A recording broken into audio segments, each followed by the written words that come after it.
Cher Nikita Sergueïevitch, je n'ai cessé de penser à la catastrophe qui a bouleversé ma vie d'écrivain, au sort tragique de mon livre. Il y a dans mon livre des pages pleines d'amertume et de douleur, tournées vers notre passé récent, les événements de la guerre. Elles ne sont peut-être pas faciles à lire. Croyez-moi, il ne m'a pas été facile non plus de les écrire. Février 1962. Vassili Grossman écrit à Nikita Khrouchtchev, premier secrétaire du Parti communiste d'Union soviétique. Il lui demande la liberté pour son roman « Vie et destin », saisi quelque temps plus tôt chez lui par le KGB. Pourquoi ce livre qui ne contient ni mensonge ni calomnie, mais seulement la vérité, la douleur, l'amour des hommes?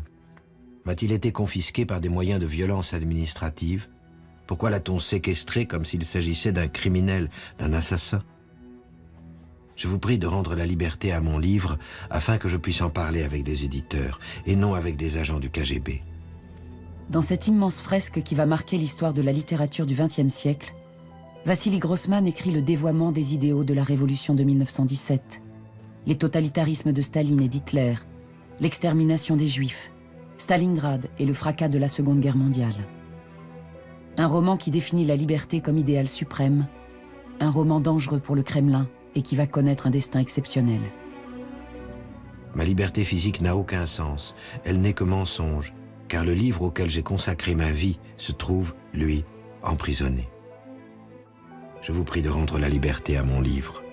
Avec mon profond respect, Vassili Grossman.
Le dossier suivant contient le protocole de la perquisition effectuée dans l'appartement de l'écrivain Vassili Semyonovitch Grossman. Il est daté du 14 février 1961. Lors de la perquisition, le manuscrit de son roman « Vie et destin » est arrêté. La perquisition a été effectuée dans ce but.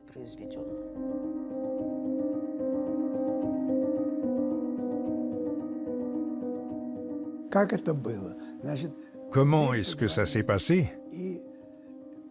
On a sonné à la porte. Notre gouvernante a dit à ma femme Irina, « Irina, de mauvaises personnes sont là. » Un lieutenant-colonel et un commandant du KGB sont rentrés dans l'appartement. Vassili Grossman s'est senti mal.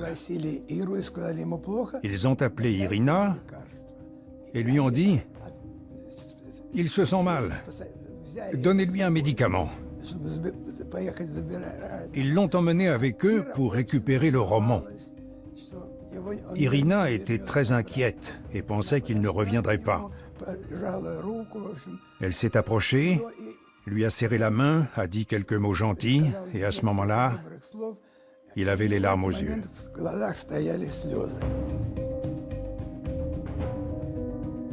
Quelques heures plus tard, Vassili Grossman est de retour chez lui, libre. Car ce matin de février 1961, lorsqu'il sonne au 1 rue Begayova à Moscou, les agents du KGB n'ont pas pour mission d'arrêter un écrivain, mais bien un livre. 900 pages considérées au Kremlin comme l'une des charges les plus violentes, alors jamais portées contre le régime soviétique. Les hommes du KGB confisquent non seulement les différentes versions du manuscrit, mais également les papiers carbone, ainsi que les rubans encreurs de la machine à écrire. Tout est enfermé à la Loubianka, le siège du KGB. Grossman proteste. On lui répond qu'il y a peu de chances que son livre paraisse avant 250 ans. Ce qui est assez particulier, c'est que le livre a été arrêté L'auteur, non. On n'a pas voulu toucher à l'auteur. D'abord, pour reprendre une formule bien connue, on était quand même dans une période végétarienne et non pas cannibale. On ne tuait plus les écrivains, on les exilait, on pouvait les enfermer, enfin vous avez pas mal de choses, mais enfin on ne les tuait plus. Et Grossman était quand même quelqu'un d'extrêmement connu, notamment par ses écrits de guerre, et avait un statut important. Il disait des mots qu'il était douloureux d'entendre. Ils auraient mieux fait de me tuer. C'était un traumatisme. C'était une blessure. Cher Nikita Sergueïevitch, Désespéré, il écrit à Nikita Khrouchtchev, premier secrétaire du Parti communiste d'Union soviétique. auquel j'ai consacré ma vie, se trouve, lui, emprisonné. Nikita Khrouchtchev ne répond pas directement à l'écrivain, mais lui dépêche son éminence grise et idéologue du parti, Mikhaïl Souslov. Votre roman est hostile au peuple soviétique. Sa publication nuirait non seulement à notre peuple et à notre État, mais à tous ceux qui luttent pour le communisme en dehors de l'Union soviétique. Pourquoi ajouterions-nous votre livre aux bombes atomiques que nos adversaires préparent contre nous?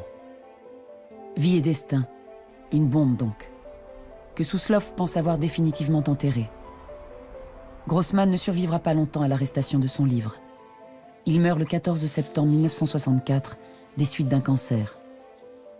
Seule sa femme et 2 amis proches savent alors que 2 copies de Vie et destin ont été cachées l'une à la campagne sous des sacs de pommes de terre, l'autre à Moscou chez le poète Semyon Lipkin.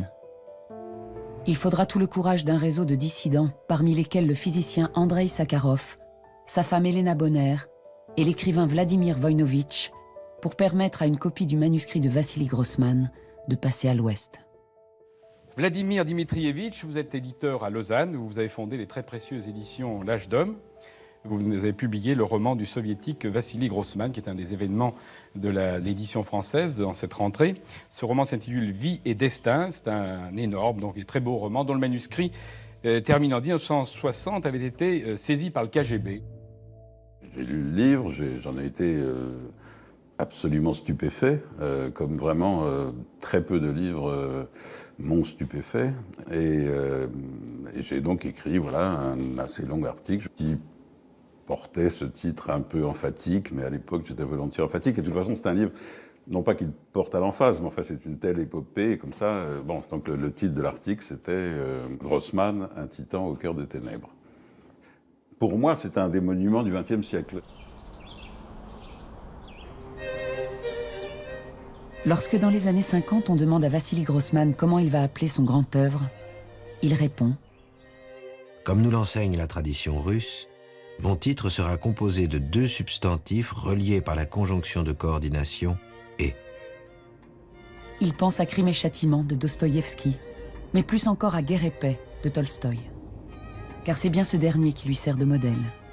Tout comme Guerre et Paix raconte le destin d'une famille, les Rostov, pendant la campagne de Russie de Napoléon, Vie et destin raconte celui de la famille Chapochnikov au moment de la bataille de Stalingrad.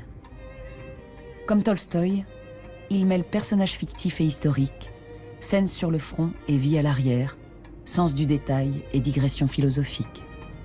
Mais plus encore, c'est dans la fonction qu'il donne au roman que Grossman revendique sa parenté avec Tolstoï. Cette façon d'écrire un roman, il a, ça fait partie de lui-même, il ne peut pas écrire autrement. C'est-à-dire qu'il a profondément confiance dans les forces de l'écrivain pour recréer un monde littéraire qui est le reflet exact du monde réel, où il n'y a pas de décalage entre les deux. L'art vrai peut se comparer à de l'eau de source. En la regardant, l'homme voit le fond d'une eau profonde, les herbes, les galets. Mais cette source n'est pas que transparence, elle est aussi miroir. En elle, l'homme se voit lui-même et il voit le monde dans lequel il travaille, lutte, vit. L'art unit en lui la transparence du verre et la puissance d'un miroir universel parfait. Il est porté par cette volonté de dire le vrai, de comprendre ce que signifiait Stalingrad et du coup, et bien plus largement, de donner une image de la société soviétique et puis à travers le roman, en écrivant, c'était de répondre à cette question, qu'est-ce qu'un régime totalitaire? Comment le décrire, hein? Comment le comprendre? Comment le combattre? Et là, ça, c'était son ambition ultime, je pense. C'étaient des jours étonnants.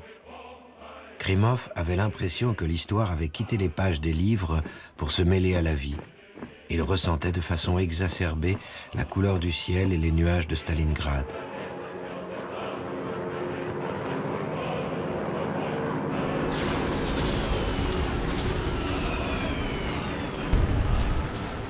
Vie et destin s'articulent autour de la bataille de Stalingrad entre 1942 et 1943, mais ne s'y résument ni dans l'espace, ni dans le temps.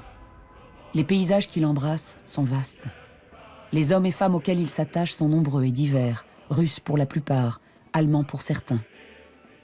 Ils sont physiciens, commissaires politiques, soldats, médecins, prisonniers.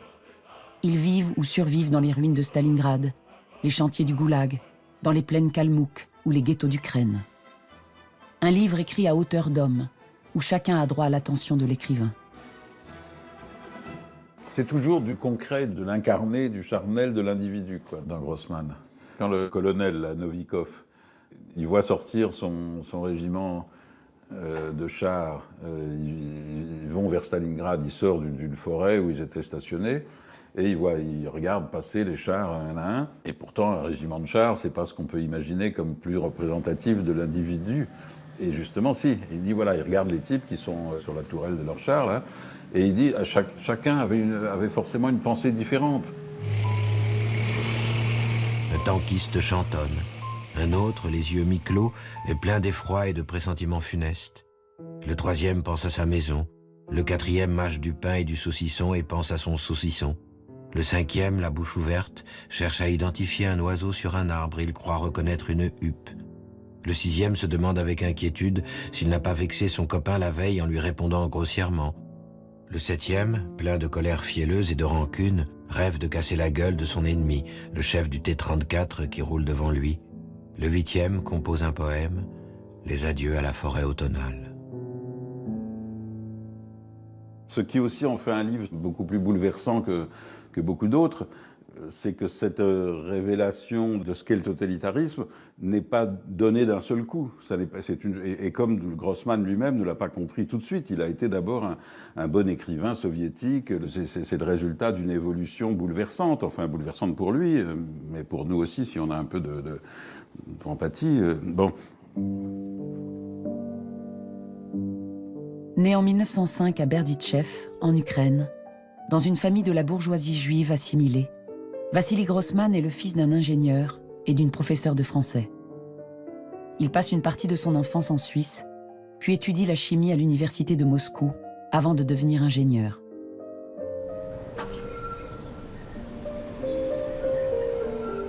Il publie ses premiers ouvrages de fiction dans les années 30.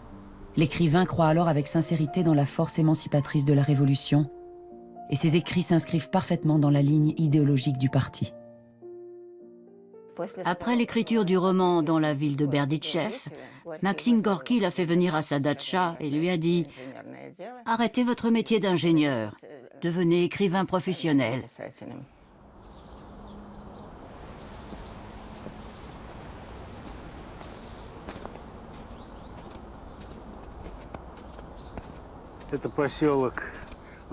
Cet endroit s'appelle le village de l'écrivain soviétique, car il a été construit il y a longtemps, spécialement pour les écrivains.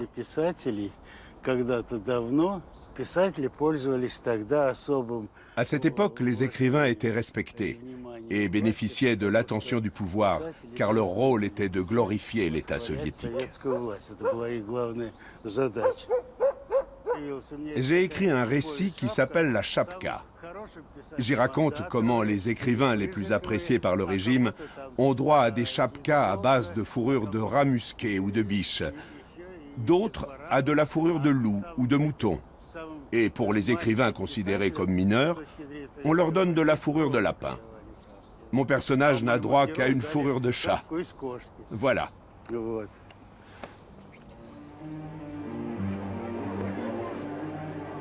Rien dans les premiers écrits de Vassili Grossman ne dit l'infamie de la déportation de près de 2 millions de familles de Koulak, ces paysans décrétés ennemis du peuple. Le silence encore à propos des 6 millions de soviétiques victimes de la famine provoquée par la collectivisation forcée. Le silence toujours lors de la Grande Terreur quand plus de 600 000 personnes sont exécutées et près du double envoyées au goulag.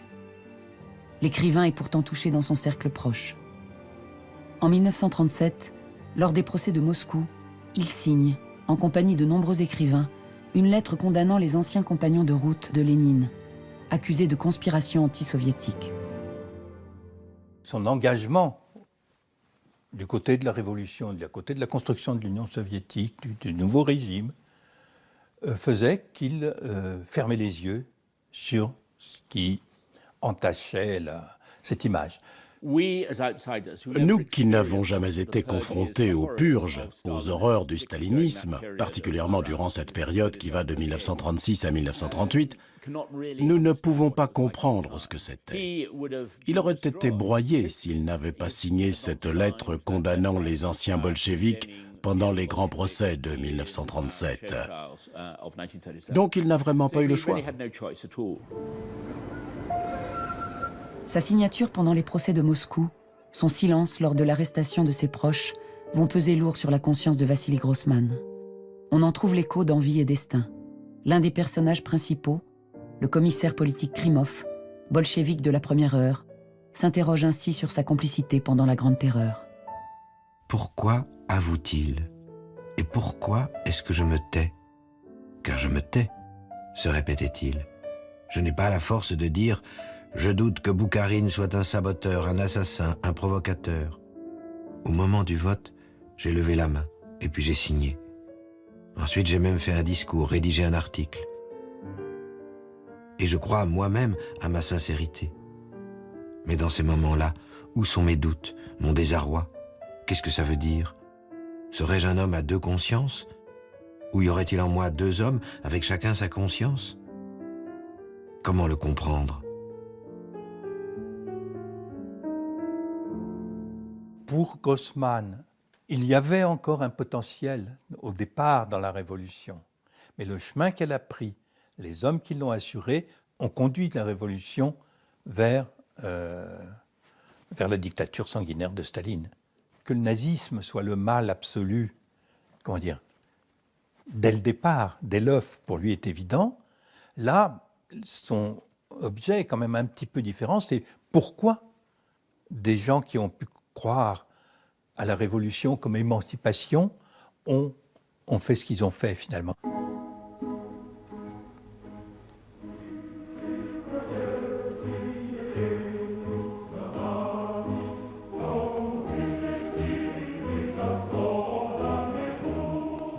Pour l'écrivain, l'esprit de la Révolution a disparu, laissant pour seul horizon l'État parti, ce monstre aux yeux clairs, comme il l'appelle. Un monstre qui dévore ses propres enfants. Le commissaire politique Krimov devient à son tour la proie de la machine totalitaire. Il est arrêté, enfermé à la Loubianka, jugé. Krimov bondit, saisit le juge d'instruction par sa cravate et frappa du poing sur le bureau. À l'intérieur du téléphone, il y eut un cliquetis et un tressaillement. Il se mit à crier d'une voix perçante. « Espèce d'enfant de pute, de salaud, où étais-tu pendant que je menais les gens au combat, en Ukraine? Et c'est moi qui n'ai rien fait pour le parti? C'est peut-être toi, gueule de flic, qui a défendu la patrie soviétique ici à la Loubianka? Et moi, à Stalingrad, je ne luttais pas pour notre cause? C'est peut-être toi qui as failli être pendu à Shanghai? À toi, ordure, qu'un gars de Kolchak a logé une balle dans l'épaule gauche ?» Alors on le battit, mais pas de façon primitive, sur la gueule comme à la section spéciale du front, d'une façon raffinée, scientifique. On sentait des connaissances en physiologie et en anatomie.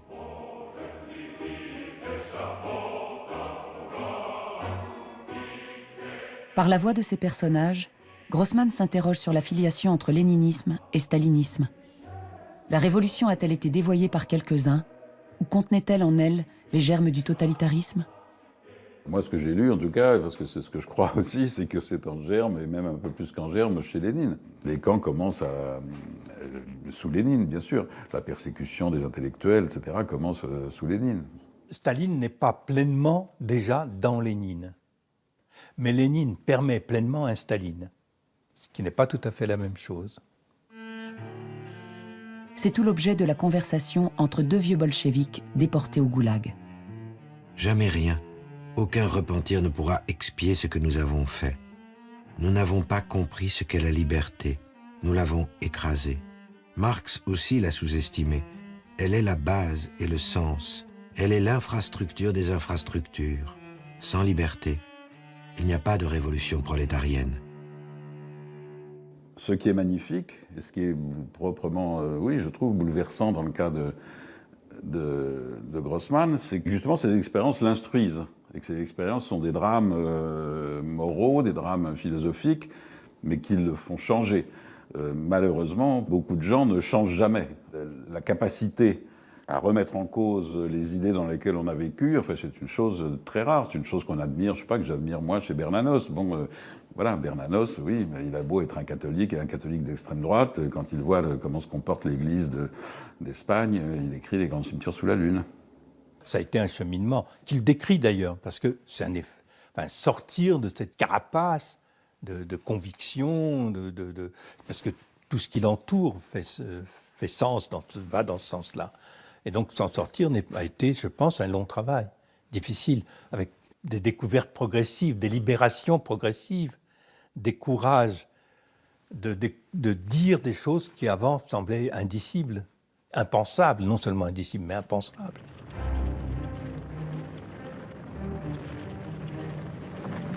Le premier acte de ce bouleversement de la vie et de la pensée de Vassili Grossman se joue en juin 1941, avec l'invasion de l'Union soviétique par les Allemands. Il se porte volontaire auprès de l'Armée rouge et devient correspondant pour le journal de l'armée Krasnaya Zvezda, l'Étoile rouge. Voici donc Grossman en 1941. Il marchait avec une canne, il était en surpoids, désespérément en surpoids. Il avait l'air si âgé, même s'il n'avait pas 40 ans, que les filles de l'appartement d'à côté l'appelaient oncle. Étant arrivé sur le front en surpoids, sans aucun savoir, il a appris plus vite que n'importe qui. Bientôt très fier de lui, il a écrit à son père pour lui dire qu'il reconnaissait au bruit des bombes si elles allaient exploser à proximité ou pas. Il a aussi appris à tirer au pistolet, et il était très content de battre ses camarades au tir. Il a commencé bientôt à se voir comme un vrai frontovique, un soldat du front. Ce qui est très impressionnant, c'est que les soldats l'ont tout de suite adopté comme un des leurs. Grossman a passé près de 1000 jours sur le front, plus que l'équivalent de 3 ans sur les 4 ans de guerre. Aucun autre journaliste ou écrivain a passé autant de temps sur le front.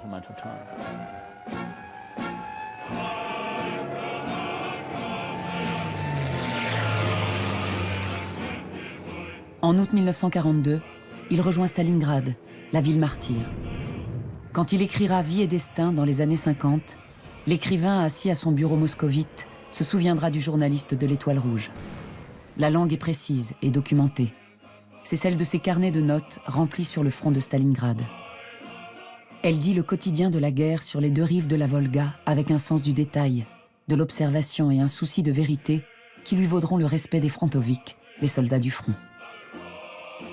Les deux éclaireurs observèrent, collés au sol, la vie des Allemands. Un des soldats avait déboutonné sa vareuse, avait passé un mouchoir à carreaux rouges dans le col de sa chemise et se rasait. Seriosha entendait la barbe dure et poussiéreuse crisser sous la lame du rasoir. Un autre était en train de manger dans une petite boîte de conserve plate. Durant un bref mais interminable instant, Seriosha regarda cette large face concentrée sur son plaisir. L'officier remontait son bracelet-montre. Seriosha fut pris de l'envie de lui demander doucement, pour ne pas lui faire peur, « Eh, dites donc, quelle heure est-il » Klimov dégoupilla une grenade et la lança au fond du trou. Les Allemands étaient morts, comme si quelques secondes auparavant, ils n'avaient pas été vivants. Je pense qu'aujourd'hui, tout le monde est d'accord pour dire que Stalingrad a été le tournant psychologique de la guerre. La bataille envoyait un message au monde que ce retournement de la situation, avec l'armée rouge reprenant à son compte la tactique d'encerclement des Allemands, signifiait que la machine allemande s'essoufflait et qu'elle n'était plus capable de tout détruire sur son chemin. Et cela a produit un message d'espoir au monde. C'est Pablo Neruda écrivant ainsi son chant d'amour à Stalingrad.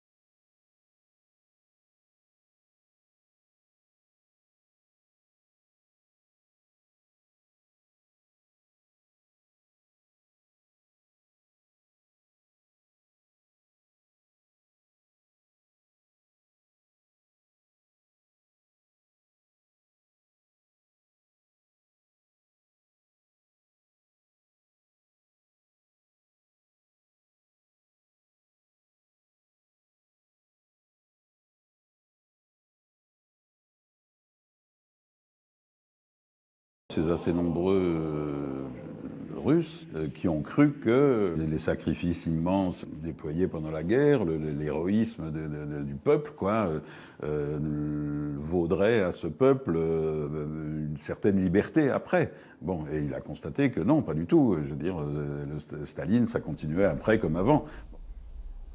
Quand la nuit fut tombée, Krymov s'approcha de Grekov. « Parlons un peu franchement et clairement. Que voulez-vous? Ce que je veux? La liberté. C'est pour elle que je me bats. Nous voulons tous la liberté. » « Arrêtez, lança Grekov. Qu'est-ce que vous en avez à foutre de la liberté? Tout ce que vous cherchez, c'est abattre les Allemands. Cessez vos plaisanteries, camarade Grekov.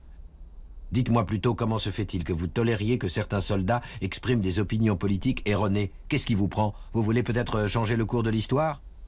Et vous voulez que tout reprenne comme avant? Pour Grossman, le paradoxe de Stalingrad, pourquoi Stalingrad? C'est que c'est une bataille qui va marquer le début de l'écrasement d'un de ces fléaux qui allaient contre la liberté qu'est le nazisme, mais que c'était paradoxalement en même temps le renforcement d'un autre ennemi de la liberté qui est le régime stalinien. Stalingrad освобожден. Над городом реет красный флаг. Ce qui se jouait, c'était le sort des Kalmouks, des Tatars de Crimée, des Tchétchènes et des Balkars. Ce qui se jouait, c'était le sort de la Pologne, de la Tchécoslovaquie et de la Roumanie. Ce qui se jouait, c'était le sort des paysans et ouvriers russes, la liberté de la pensée russe, de la littérature et de la science russe. Grossman était amer et en colère, car alors que la victoire de Stalingrad se précisait, il a été envoyé ailleurs. Il a été affecté en Ukraine avec la 62e armée, commandée par le général Tchouikov. C'est là qu'il va réaliser de quelle manière la population juive de ces territoires a été exterminée.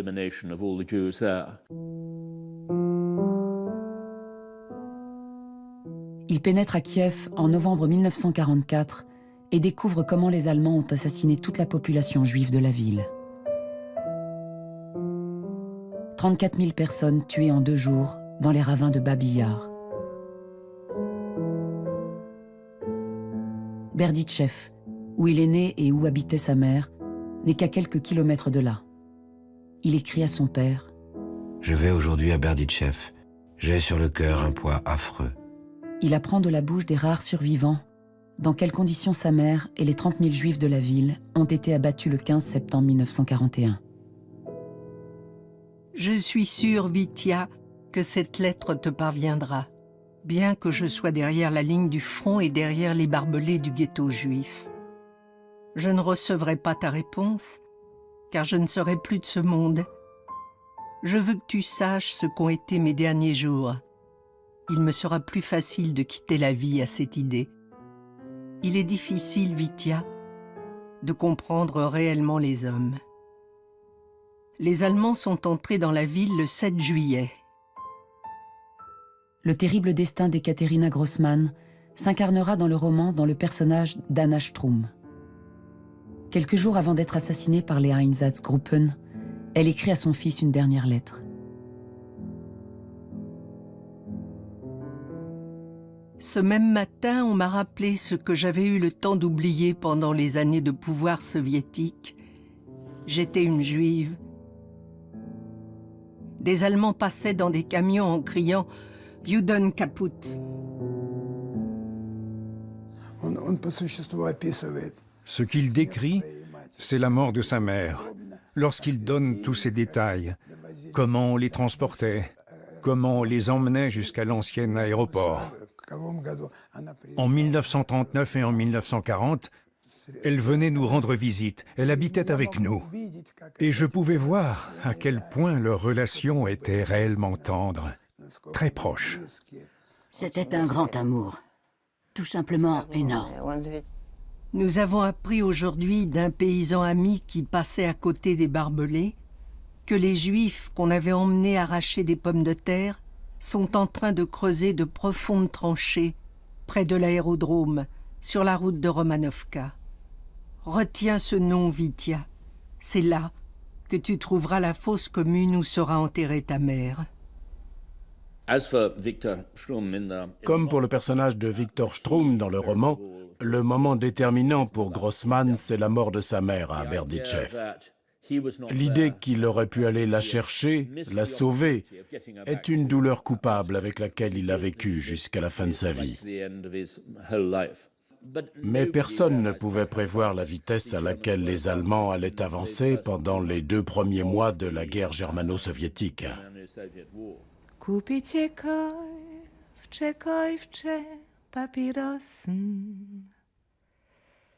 On dit que les enfants sont notre avenir.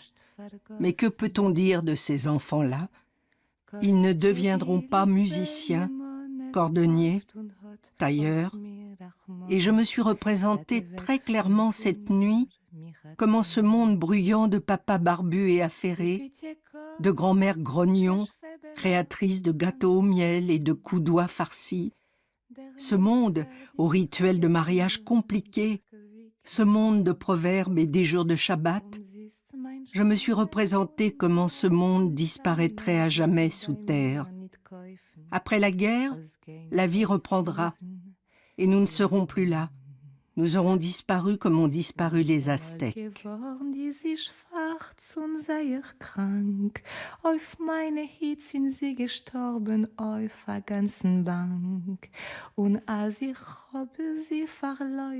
Quelque temps après la mort de Vassili Grossman, sa femme trouvera dans ses affaires personnelles 2 lettres écrites par l'écrivain à sa mère, par-delà la mort. Ma chère maman, des dizaines, peut-être même des centaines de fois, j'ai essayé d'imaginer ta mort, ta marche vers la mort.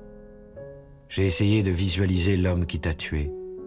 Il était le dernier à t'avoir vu. Je sais que pendant tout ce temps, tu as beaucoup pensé à moi. Toi et moi, nous ne faisons qu'un. Tu es l'être qui m'est le plus proche. Tant que je vis, tu vivras. Quand je serai mort, tu vivras encore dans le livre que je t'ai consacré et dont le destin était lié au tien.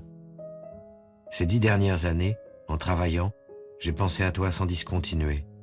Mon amour et mon devoir envers les hommes sont au centre de ce travail. C'est pour cela qu'il t'est dédié.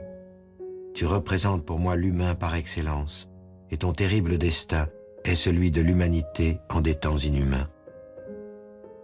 Je ne crains rien, car ton amour est avec moi, et mon amour est avec toi pour l'éternité.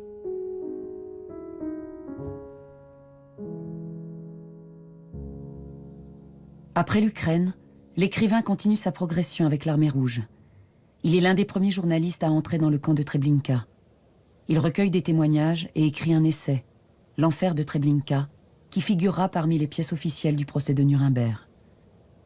Cette découverte de la machine d'extermination nazie lui inspirera également les pages de Vie et Destin consacrées à Sofia Osipovna, au petit David et aux autres passagers du convoi qui les emmènent vers la chambre à gaz.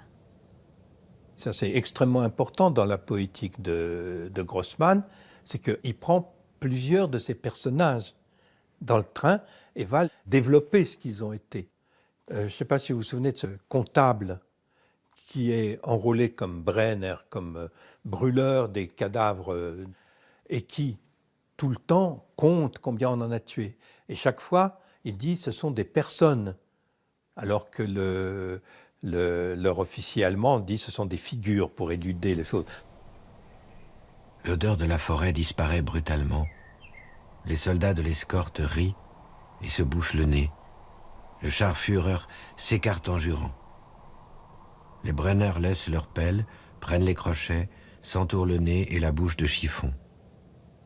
Bonjour grand-père, vous allez voir encore une fois la lumière du jour. Que vous êtes lourd. Une mère et 3 enfants, 2 garçons. L'aîné devait aller à l'école. La fille doit être de 39. Elle était atteinte de rachitisme. Ne te cramponne pas comme ça à ta mère, mon petit. Elle ne partira pas. Combien de figures? Crie le Scharführer de loin. 19. Et doucement, pour lui-même, 19 personnes de tuées. Sa forme de protestation contre ce qu'on lui fait faire est de dire, chaque fois, ce sont des personnes. Et bien sûr, là, c'est en plein, de façon frontale, l'humanisme de Grossman. C'est-à-dire que ce qui est important, c'est la personne, c'est l'être humain. Et donc, il va nous donner, c'est pas un wagon, c'est pas seulement le chiffre du nombre de juifs qu'on a tués, c'est chaque juif, chaque personne prise individuellement qui a été tuée. C'est le seul livre que je connaisse d'ailleurs qui fasse pénétrer à l'intérieur d'une chambre à gaz et voilà jusqu'à la fin, quoi. Quand un homme nu se regarde, il ne tire pas de conclusion si ce n'est « c'est moi ». Il reconnaît son moi, toujours le même. Gamin, il regarde son corps de grenouille et se dit « c'est moi ». Et 50 ans après, il examine les veines gonflées sur les jambes, la poitrine grasse et tombante, et il se dit « c'est moi ». Mais un autre sentiment frappa Sofia Osipovna. Le maigre gamin au nez proéminent dont une vieille dit en hochant la tête « Oi, mon pauvre Hassid ». La jeune fille de 14 ans que même ici des centaines d'yeux regardaient avec admiration, la laideur et la faiblesse des vieux et des vieilles qui éveillaient un respect religieux, la force des dos poilus des hommes, les jambes nerveuses et les fortes poitrines des femmes. Avec ces corps jeunes et vieux, le corps d'un peuple se débarrassait de ses guenilles. Sofia Osipovna pensa le « c'est moi » non à l'égard d'elle-même, mais à l'égard d'un peuple. C'était le corps dénudé d'un peuple jeune et vieux, vivant, florissant, robuste, fané, beau et disgracieux.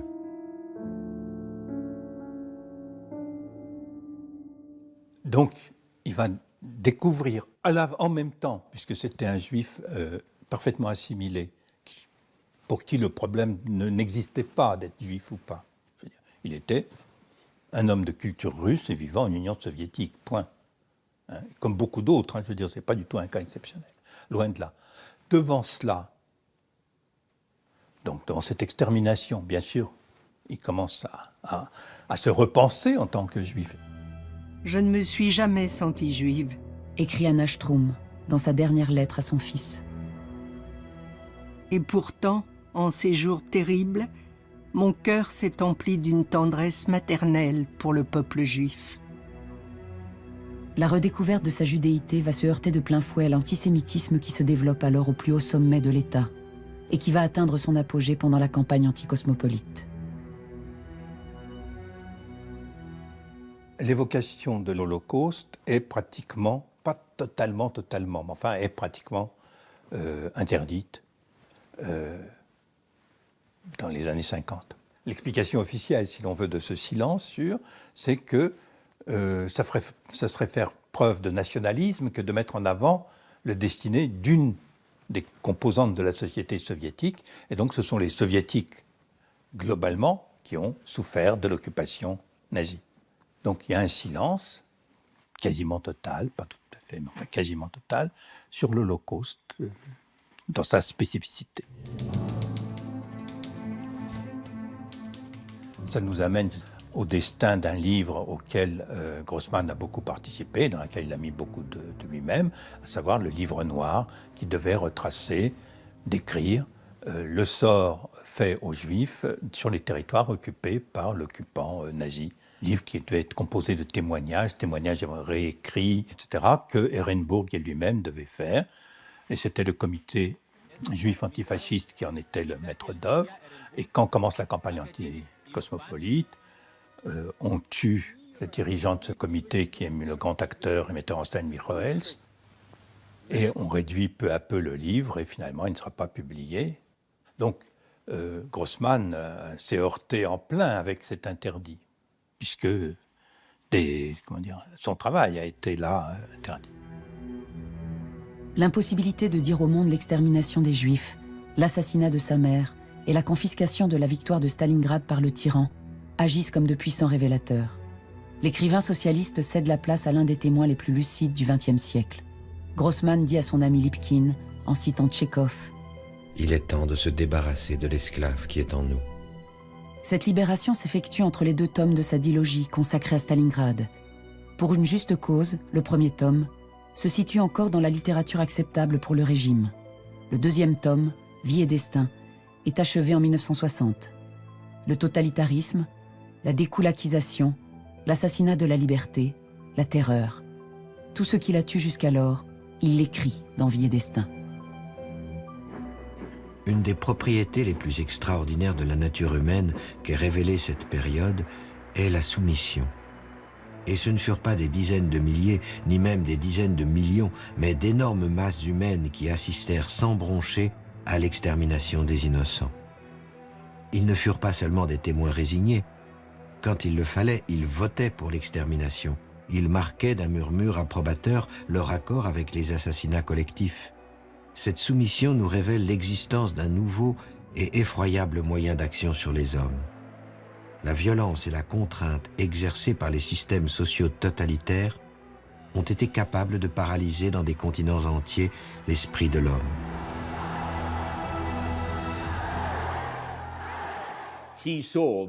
Il a vu de manière évidente les parallèles existants entre nazisme et stalinisme. C'est d'ailleurs cette comparaison qui a rendu le livre si dangereux et au final si désastreux pour sa vie, mais qui a contribué à en faire un tel chef-d'œuvre. C'est tout à fait étonnant qu'il définisse le régime soviétique et le régime hitlérien comme tous les deux des régimes totalitaires. Alors, ce n'est pas une nouveauté, puisque la comparaison entre les deux apparaît bien plus tôt, elle apparaît même avant-guerre. Mais en Union soviétique, bien sûr, c'était un mot absolument impossible. Que quelqu'un, dans le milieu des années 50, se permette de penser cela est vraiment un acte de grand courage intellectuel, je pense. Et de le faire seul, soutenu par personne. Le face-à-face historique entre les totalitarismes nazis et staliniens lui inspire des pages qui figurent parmi les plus célèbres du livre. Dans un camp de concentration, Lys, le commandant allemand du camp convoque un vieux prisonnier bolchevique, Mostovskoï. Le drapeau rouge du prolétariat flotte aussi au-dessus de notre État populaire. Nous aussi, nous appelons à l'unité et à l'effort national. Nous aussi, nous disons que le parti exprime les aspirations de l'ouvrier allemand. Vous aussi, vous avez les mots labeur et national à la bouche. Vous savez aussi bien que nous que le nationalisme est la grande force du XXe siècle. Le nationalisme est l'âme de notre temps. Votre terreur a tué des millions de gens. Et il n'y a que nous, les Allemands, qui dans le monde entier comprenons qu'il le fallait. Que c'était bien ainsi. Le bolchevique rejette cela, mais Grossman dit que cette idée lui fait peur. Et si elle lui fait peur, s'il ne veut pas s'y arrêter, c'est justement parce qu'il sent qu'il y a une part de vérité dedans. Nous sommes vos ennemis mortels, oui, bien sûr. Mais notre victoire est en même temps la vôtre, vous comprenez? Si c'est vous qui gagnez, nous périrons, mais nous continuerons à vivre dans votre victoire.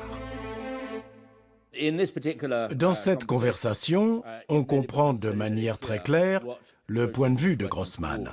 Et il ne dresse pas ce parallèle seulement dans ces pages, mais tout au long du livre, dans des moments plus subtils. Et le lecteur comprend ce que cela implique de manière très claire. La description que fait Grossman du régime nazi, l'importance du parti nazi par exemple, ou les formes du culte de Hitler, il les fait plutôt en projetant ce qu'il sait de l'Union soviétique sur l'Allemagne. C'est-à-dire que le parti contrôle tout. Et donc il contrôle toute l'économie, il contrôle, je ne sais pas, la physique théorique, le ballet, enfin il peut tout faire basculer d'une seconde à l'autre. Et pour ce qui est de la société, bien sûr, on le voit à travers tout le roman, c'est la peur. Les gens disparaissaient d'un moment à l'autre. Il était là, puis il n'est plus là. Pourquoi on l'a arrêté? Cette espèce de peur omniprésente, pesante, qui a perduré jusqu'à la fin du régime. Et d'ailleurs, on voit aujourd'hui des renaissances de cette peur, dans d'autres conditions, on pourrait s'étonner, mais ça a à ce point marqué la société, ou on peut dire ça a à ce point détruit cette société, qu'on la voit tout le temps réapparaître, réapparaître et réapparaître. Cette force énorme emprisonne la volonté de l'homme au moyen de la propagande, de la solitude, du camp, d'une mort paisible, de la faim, du déshonneur. Mais dans chaque pas que fait l'homme sous la menace de la misère, de la faim, du camp et de la mort, se manifeste en même temps que la nécessité, le libre arbitre de l'homme. Il donne d'autant plus d'importance à la résistance individuelle, au rôle de la personne, qu'il ne voit pas de solution politique globale pour un changement de ce régime. Parmi les personnages qui se dressent contre la monstruosité totalitaire, il y a un homme, Ikonikov. Prisonnier dans un camp de concentration, il choisit de mourir plutôt que de participer à la construction d'une chambre à gaz. Méprisé à part égale par les nazis et les bolcheviks pour ses idées humanistes, Ikonikov condamne les grandes idéologies religieuses, sociales ou politiques qui agissent au nom d'un bien qu'elle considère supérieur à l'homme.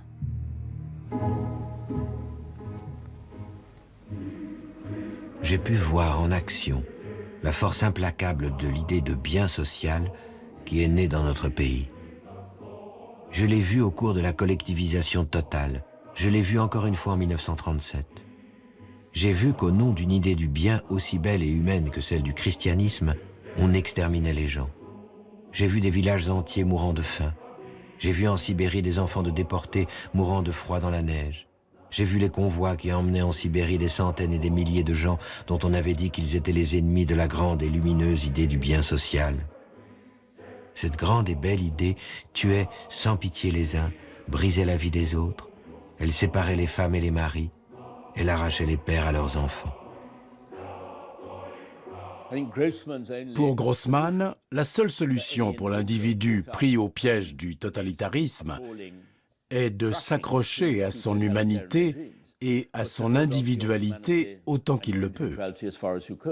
Dans son rejet des grandes doctrines, dangereuses pour lui, il y a l'être humain dans sa nudité, je dirais presque, avec ce qui est impondérable chez lui, qui peut se manifester, et il insiste sur le fait, par la petite bonté individuelle et irrationnelle.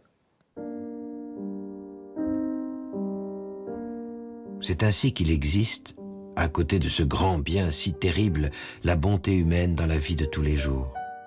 C'est la bonté d'une vieille qui, sur le bord de la route, donne un morceau de pain à un bagnard qui passe. C'est la bonté d'un soldat qui tend sa gourde à un ennemi blessé. La bonté de la jeunesse qui a pitié de la vieillesse. La bonté d'un paysan qui cache dans sa grange un vieillard juif.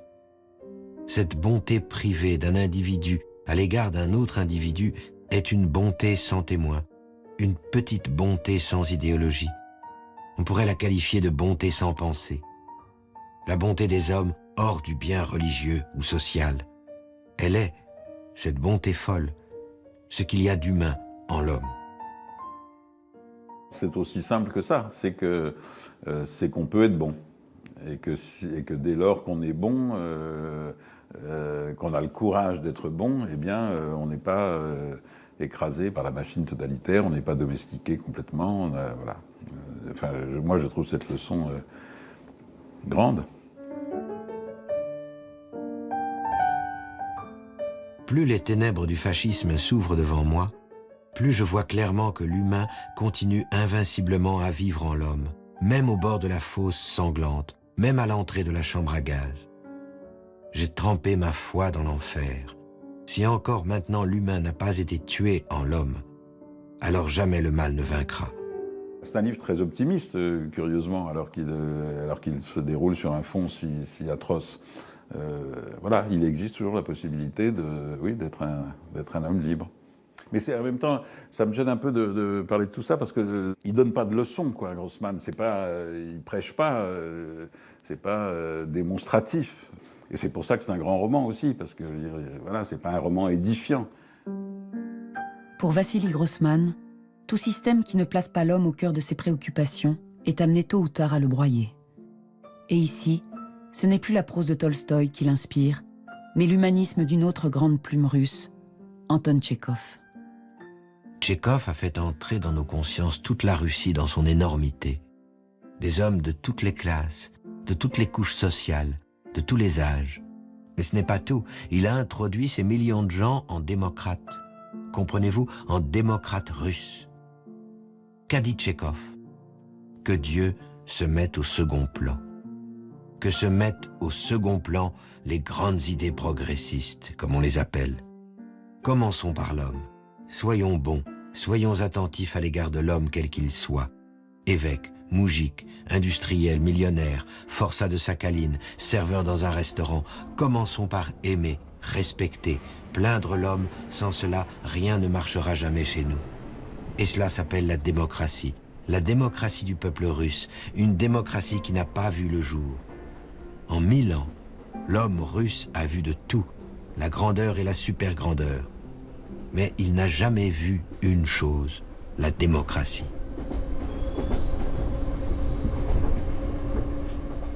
Si je devais dire à quelqu'un de jeune maintenant, enfin conseiller un livre qui lui apprenne un peu ce qu'a été l'histoire du XXe siècle et qui lui apprenne aussi qu'est-ce que ça peut être que l'humanité face au totalitarisme, eh bien c'est certainement ce livre-là que je conseillerais. Et il me semble qu'avec ça, l'éducation politique et philosophique de cette personne serait à peu près faite, quoi. Vie et destin est achevé en 1961. Grossman en confie une copie à son ami Semyon Lipkin, qui le met en garde. Certes, Staline est mort. Bien sûr, Khrouchtchev a dénoncé le culte de Staline lors du 20e congrès du Parti communiste d'Union soviétique.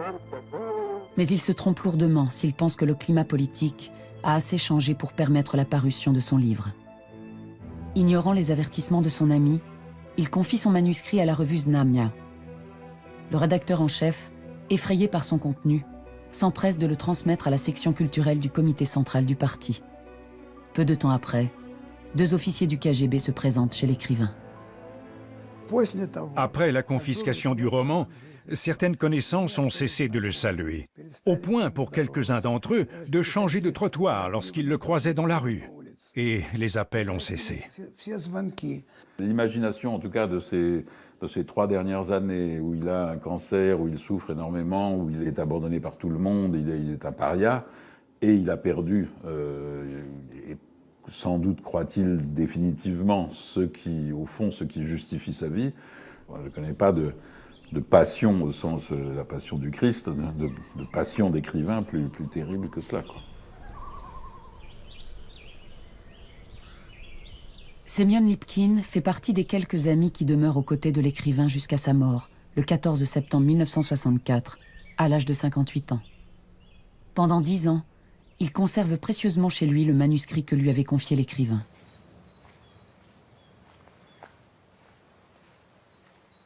Semyon Lipkin était mon voisin. Il se promenait régulièrement en face de l'immeuble où j'habitais. Un jour, je vois qu'il m'observe étrangement. Il me dit « Oui, vous savez, j'ai là un manuscrit. » Je lui ai répondu « Grossman ?» Il sursaute et me dit « Comment avez-vous deviné ?» Je savais que le manuscrit avait été saisi, mais je n'avais jamais cru que tous les exemplaires avaient disparu. Au début des années 70, Vladimir Voïnovitch est alors lui-même un écrivain en délicatesse avec le régime. Auteur d'une satire publiée sous le manteau, il est proche des milieux dissidents. Après un certain temps, Lipkin a apporté un cartable avec le manuscrit qui était épais, près de 1000 pages, 990 et quelques. J'ai décidé qu'il fallait le photographier et le transmettre en Occident sous forme de pellicule. Je me suis demandé à qui je pouvais faire confiance. Et puis j'ai pensé à Sakharov et à sa femme Elena Bonner. Sakharov avait cette renommée internationale qui empêchait le KGB de rentrer chez lui. Pour toutes ces raisons, je leur ai apporté le manuscrit. Après plusieurs tentatives infructueuses, le microfilm du manuscrit parvient finalement à passer à l'Ouest, où il est publié par les éditions L'Âge d'Homme, d'abord en Suisse en 1980, puis en France. Il ne paraît en URSS que 8 ans plus tard, 1 an avant la chute du mur de Berlin.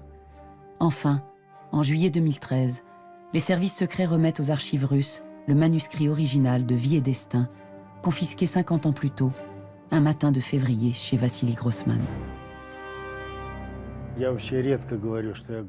Je dis rarement que je suis fier de quelque chose, mais en l'occurrence, j'étais fier de mon rôle, d'avoir permis de sauver ce roman. Parce que je respectais et j'aimais beaucoup Grossman, l'écrivain. Parce que moi-même, je me battais contre le KGB, et de manière générale contre le régime soviétique, qui voulait éliminer tout ce qu'il y avait de vivant dans la littérature.